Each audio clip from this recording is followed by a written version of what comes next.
Hi అండి. మీ పనులు ఎంతవరకు వచ్చాయి? నా పనులైతే అన్నీ కంప్లీట్ అయిపోయినాయి. ప్రశాంతంగా పూజ కూడా ముగించుకున్నాను.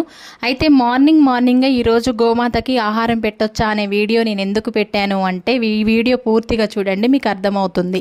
అయితే నేను గోమాతకి ఆహారం పెట్టుకుంటూ ఒక వీడియో చేస్తే ఒక సిస్టర్ కామెంట్ ఎలా చేసిందంటే, అసలు స్నానమన్నా చేసావా అని పెట్టింది. నిజం చెప్పాలంటే మన ఇంటి ముందుకి మూగజీవి ఆకలితో వచ్చిందంటే మనం స్నానం చేసామా, మనం ఎలా ఉన్నాము అనేది ముఖ్యం కాదు. ఆకలితో వచ్చిన మూగజీవికి కడుపు నింపామా లేమా అనేది ముఖ్యమని నేను ఆలోచిస్తాను. అయితే ఇంకొక విషయం ఏంటంటే, ఇన్ని తెలిసి నాకు అది తెలీదా చెప్పండి? నేను అన్ని విధాలుగా బాగుంటేనే నేను గోమాతకి నా చేతులతో ఆహారం పెడతానండి. నేను మంచిగా లేని టైంలో మా పిల్లలతో పెట్టి పంపిస్తానమాట. అసలు విషయం ఇది. అయితే డౌట్ రావచ్చు, మీరు కామెంట్ చేయొచ్చు. అంటే కామెంట్ చేసే విధానం కూడా వేరే ఉంటుంది. మీరు ఎలా చేశారంటే అసలు స్నానమన్నా చేసావా అని కామెంట్ పెట్టారు. అందుకని నాకు మీరు పెట్టే విధానం నాకు నచ్చలేదు కామెంట్. అందుకే ఈరోజు రియాక్ట్ అయ్యి నేను మీకు సమాధానం ఇవ్వాల్సింది వచ్చింది. ఇదన్నమాట సంగతి.